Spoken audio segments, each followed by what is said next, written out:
Good morning, I'm Heather and welcome to today's podcast. Today we are going to be talking about how places such as clubs, scouts, brownies, dance classes, adult events, going to the pub, how can people who organise these things make them more inclusive for autistic people and make them more accessible? And to help us find out more about this and have the insight, we are joined today by two autistic people, and I'm going to ask them to introduce themselves. Hi, I'm John. Hi, I'm Lucy. So, John and Lucy, can you remember anything from childhood through to school years of where you might have wanted to go to a group and what might have put you off going to a group? I think for me, Scouts, when I was younger, very much wanted to get involved in that. Obviously, being autistic, it's quite difficult to get into new groups. So I think things like today with Street View, being able to see the building, the entrance, the surroundings helps a lot just to get there before even getting in the building. Yeah, I think for me it's I did things like Girl Guides and stuff in the past. I think really what it was for me was like a fear of judgment, especially because certainly when I was in my childhood years, autism wasn't really a thing that was spoken about. And so going to things like brownies, guides, and some dance classes here and there was always that worry and the anxiety of what if I don't fit in, or what if other people make fun of me.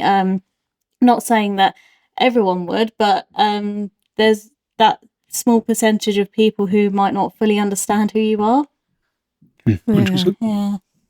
I'm just going to go back, John, to something you said about going, and you said, obviously, being autistic, it might be hard going to somewhere new. So for some people who don't understand that bit about autism, why would it be hard? Good question. Many reasons. I think trying to visualise it, going through your head of getting there, going to the new place, walking through the door, meeting the new people, it's all each step's quite overwhelming. So I think bringing it back down step by step, just knowing where you're going, the surroundings, what to expect, these kind of things, I think really helped. A lot of plain, clear instructions as well. I think of where to go, what time, all these things I found quite helpful. Yeah. Definitely easy read instructions. I think that for me is the big one, especially because, again, like John, stuff like I don't have a visual imagination. So for me, pictures of places, where to go, definitely Google Maps is a massive help, or any sort of navigation app really helps with trying to familiarise yourself with the place, or if it's not of walking distance, trying to see how long it will take on public transport, such as various taxi apps and stuff like that. But definitely, I would say more like pictures and easy read would be like sort of my main go-to. Yeah. I think also if there was somebody there that could meet us, especially if it's the first time. Absolutely. Just introduce themselves, show us around. Yeah. So you were talking about things when you were younger. Yeah. So now you're older, you've obviously got over that, haven't you? No. Not at all. No. It doesn't get easier, does it? No. No. I suppose you just learn you have coping mechanisms. You learn what works for you, what makes it feel safer and easier for you to do. Yeah. But yeah, it's an ongoing thing. Yeah. I sort of I agree with what John's saying there, really. Yeah. And do you feel as if there are some things that you haven't gone to because of the fear? There's a couple of things, I think, in London I wanted to go to. Obviously, it's a big place, so getting the tube and the train there, so travel, transport, and the fact that I didn't know anybody, and it was quite a new thing to me, like yoga. I'd never done before, so it's all very new. yeah, so I didn't end up going for, I think, 3 or 4 months. Yeah. Finally did, but then had to leave, so I found it a bit too overwhelming. So it's been hit and miss. Some groups have been quite good, where I went to archery in Harrow for a while, and they had range you could go into pretty much any time you want. So you weren't kind of forced to go when everybody else was there. You could go and pick at quiet times, or with people that you know, small groups. So things like that definitely helped. Yeah. Yeah. And do you find it any easier now, Lucy? Or I suppose there are days that are sort of more challenging than others, especially like with John, if you went to somewhere completely, alien to you, sort of worry about, how other people are going to perceive you. And, when there's so much sensory stimuli, you kind of worry about, is this going to overwhelm me too much? If I have a meltdown, are people going to, start getting their phones out, trying to film it and stuff? But unfortunately, in today's world, that's sort of like more the norm. And yeah, it's not a nice experience to, when you're in a public place and you feel that there's so much sensory stimuli going on and it's really overwhelming. It's the fact that, people, I'm not saying that not everyone is compassionate, but I think most people would agree to sort of help, or like, is there anything I can do? But like I say, there is that small minority of people who may just like stare or get their phone out and all that sort of stuff, really. Yeah. yeah. And I think you come across as somebody who is quite confident, who doesn't mind putting herself into new situations like you have done today, but people aren't seeing the masking that's going on. Exactly. Especially because, I mean, I did performing arts, so in some ways I'm quite good. Quite good at trying to maybe put on a different persona or anything like that. But it is the masking, really, especially the biggest ones like in the workplace, when you kind of have to be professional and stuff. And the main one for me is when, say, for example, a manager on duty asks you to do a specific task and they're like, okay, I want you to do this, this, this, this, and this. And you're like, I get it. When actually you don't, because you haven't really processed what they're actually asking you to do. And the thing is, I find that if I keep trying to ask, look, I'm really sorry, can you go through this again and stuff, I just worry that they are then going to say, like, have you not been listening to a word I said? Or something along those lines, really. And it's not that you don't understand what they're saying or how to do what they're asking you to do. Yeah. It's just that they're asking too much too quickly. Yes. And ask one thing at a time. Yeah. And then you can process that. Exactly. I mean, sometimes I do take a while to process what people are actually saying or what people want me to do. So it is, I suppose in some ways, this is how it works for me. But certainly when I was in school, when the teachers, wanted us to do like various assignments and stuff, sometimes, although I had a teaching assistant who was helpful, at the same time, the only way I can really describe it is that when my brain is processing, it's sort of like a buffering computer, which is like stuck on the loading screen or whatever. Yeah. Yeah. Yeah. I've heard somebody tell me that before, and they said, and then there's another bit of information comes in, which is then when the blackout happens. Yes. And it's like the blue screen experience of the computer where it's just gone. Yeah. And that's just still too much. Yeah. So thinking of when you were going to a group and so I'm thinking like you said archery, you said dance, and obviously the cubs and guides and everything. You're going to get instructions on how to do something. So I'm just thinking, bow and arrow, how do they teach you how to do that? because they have to break it down. So it's similar to what Lucy was saying about having it broken down into bits, being able to process those bits of information. I think stuff like stringing the bow, once you know it, it's pretty easy to do, but it can be a bit of a faff trying to get things the right way around, because you've got loads of people around you and there's one person that's giving these instructions to the whole group. It's quite easy then to get quite overwhelmed and not be able to catch up with what everybody else is doing. So I kind of like stand there, scratch my head a bit, try and figure out myself. And a lot of the time somebody will come over to me then and say, do you need a hand? Or if I'm feeling confident enough, I'll go and ask them if they could just show me. But yeah, so seemingly little things can be quite difficult to get my head around. Yeah. Especially when there's a big group of people. I might know it. I may have done it 10 times. Because there's lights, people talking, everything else. I suppose my brain's is already kind of to capacity. So otherwise simple tasks.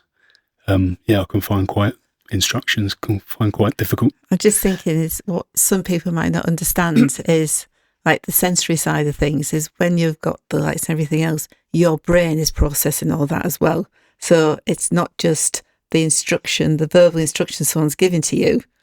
Your brain is also dealing with everything else. Oh gosh, yes. I can relate to that so much because when I was in school, when the teaching assistant used to sit next to me and trying to talk me through to the best that they can about, the schoolwork and stuff, there's other voices going on around you, and especially, the teacher kind of talking or raising their voice.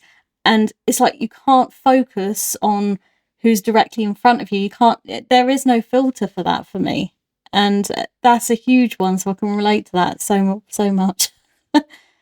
So if you are going to, I'm just thinking the dance class, there must be so much noise going on in that room while people are getting changed and chatting to each other. And then you're there as a new person. And the dance class teacher is trying to talk to you about what's going on. And you've got all that other noise happening. You can't focus then on what the person is saying. So is it better if they talk to you outside that room to say what is going to happen? Have you got a way of... Well, I think for my case, it was more sort of informal dance class. It wasn't like strictly by the book or anything like that, or however you phrase that. But I think for somebody else, it would be better to, maybe if it was like a more stricter dance class where like you had exams and stuff, I think the best thing to do would just like pull them to the side, but assure them that, you're not in trouble or anything like that, but trying to word it in a way that is easier to digest, if that makes sense. Yeah. And how much does it help if there's any information can be given to you beforehand, written down? And again, like with instructions, I'm going back to your bow and arrow. If there was instructions written down for you to read through so you can process at your own pace and then ask the question where something doesn't make sense. Yeah. How much would that help? Well, it would definitely take away the anxiety of it. And just sort of reading the information. Sometimes I have to read the information more than once in order to fully process it, in order to fully understand what it is they're asking me to do. Or if, say, for example, I have to go to a specific event at this day, this time, it's then trying to work out, okay, how do I get from A to B? Like using the maps, I need pictures of what this place looks like and, what it looks like from the inside and the outside, so that I know exactly what I'm looking for. And then that kind of takes away the anxiety. Sometimes I even go as far as like having like a little dummy run of the place and of the journey. Again, that's sort of to take away the anxiety of the travel a bit. Yeah. I think getting the information, not necessarily there and then, perhaps sometimes, obviously depending on what it is, to have that information perhaps a day or two before, if it's a night before, just so you can sit and read through it a couple of times.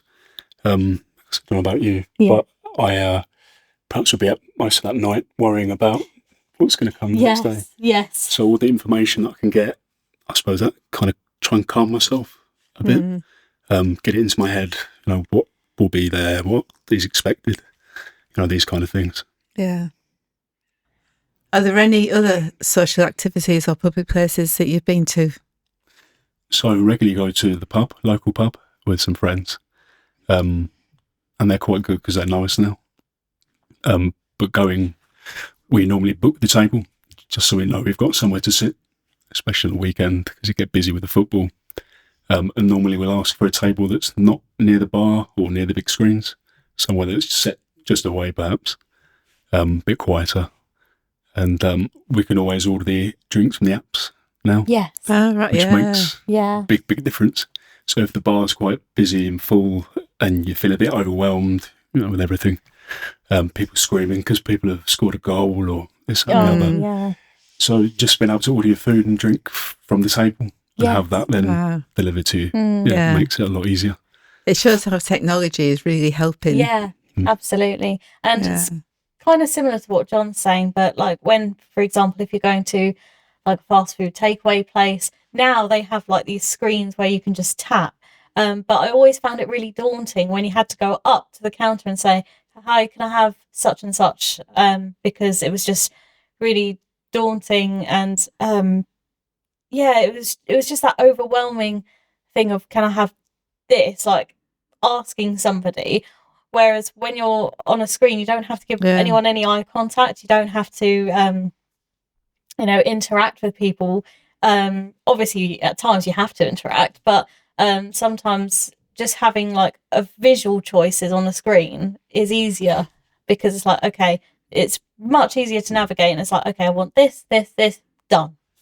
Yeah. Instead of going up to somebody, like you say, a lot of times, especially when I was younger, my voice would just go. Yeah. And they say, "You okay? Have you got a bit of a cold? Have you, croaky voice?" Oh, yeah. Because I was tired of having to explain it all the time. But it's that confidence, I think, to be able to go up and order your food. Would you ever go up where they don't have the screens with a piece of paper, with it written down on a piece of paper? No. And pass your order over that way? I think I would be, not saying my handwriting is terrible, but I do think, what if they can't comprehend what I've written down, or maybe they don't understand, okay, what do you mean by this? So they might still ask you questions. Yeah. Yeah. I think for me as well, for like masking, to take a bit of paper and kind of hold it. Yeah. I suppose that's, even though I'm struggling to speak, holding that piece of paper kind of draws attention more, I think. Yeah. Right. Which makes me want the ground to kind of open up and swallow me whole. Yeah. But yeah. Technologies. Definitely. And of course, wearing the sunflower lanyard as well, that helps. I mean, I know not everyone feels comfortable with that, but for some individuals, wearing the lanyard is like a visual thing, so you don't have to assume. You just sort of see the you see that someone's wearing the lanyard, and you think, okay, maybe this person might need additional help, or they might need like outlets to go to for like sensory things and all that sort of stuff.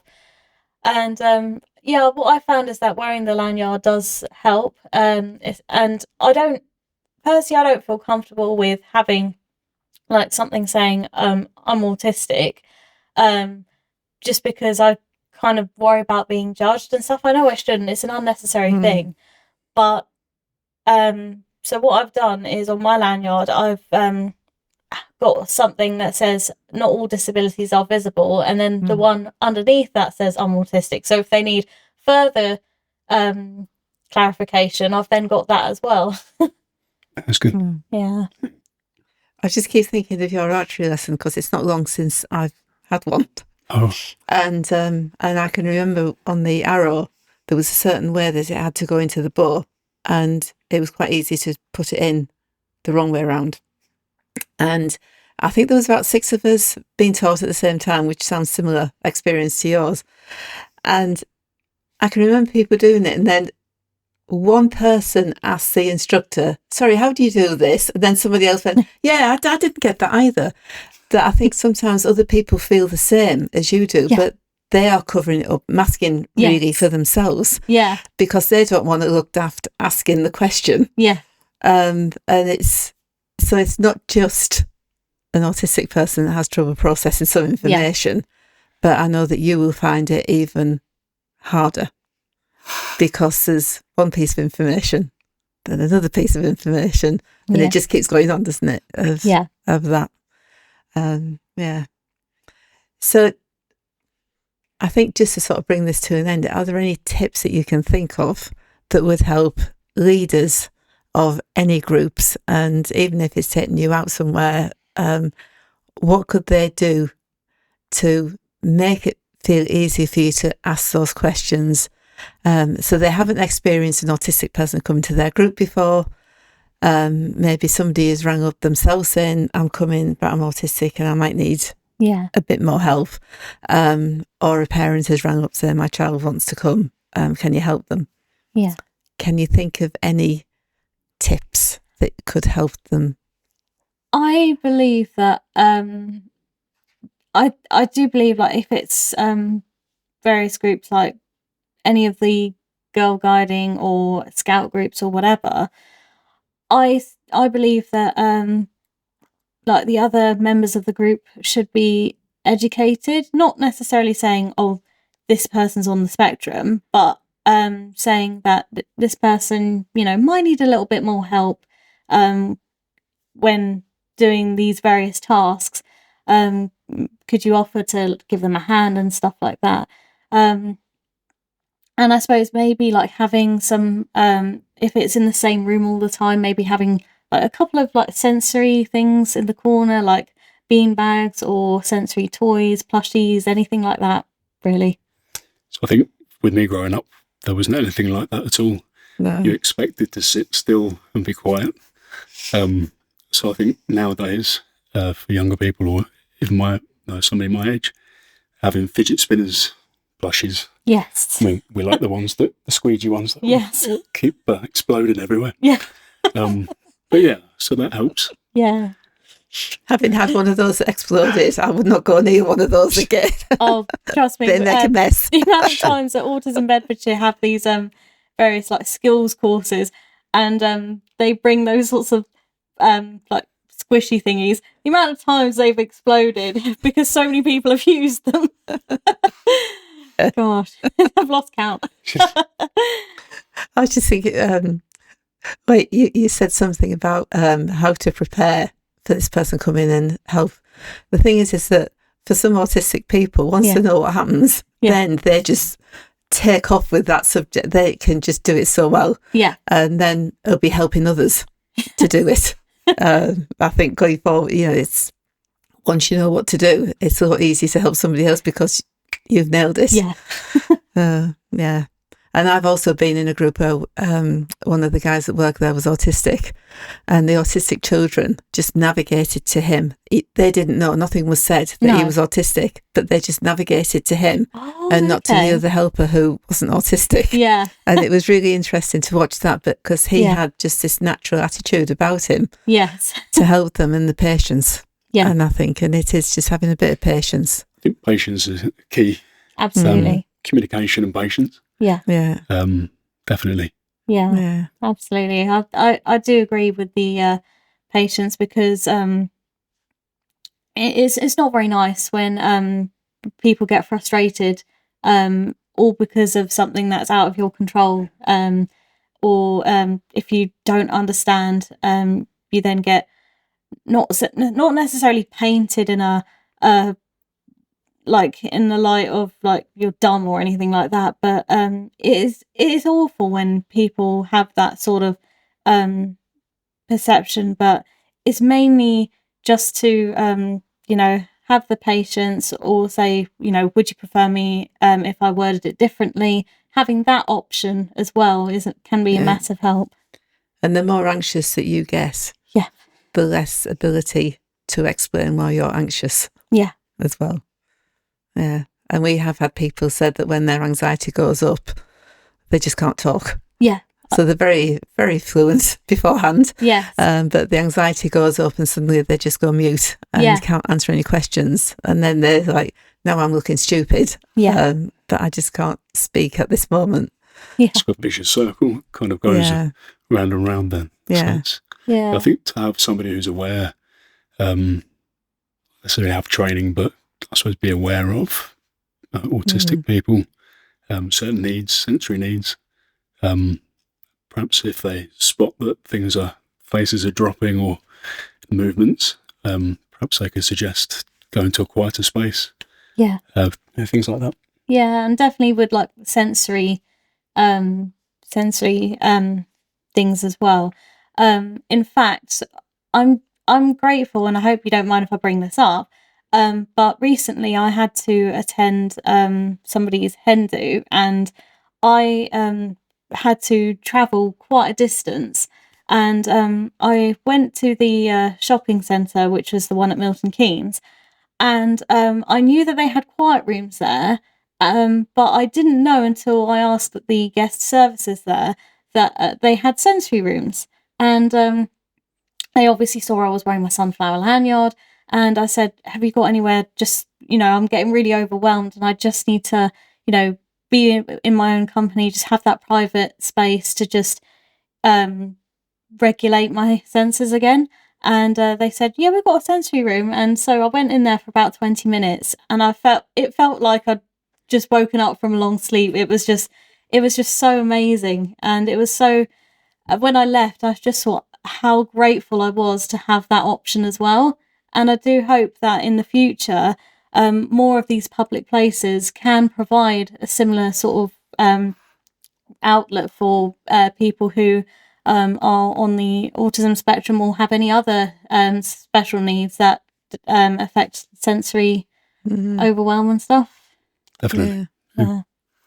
That's a very positive note to stand on. I didn't know that they had sensory rooms either. So, yeah. Well, thank you both so much. I'm sure this could have gone on for a lot longer, but we hope that this has left you with some insights to dwell on, and please take note of them. Thank you very much.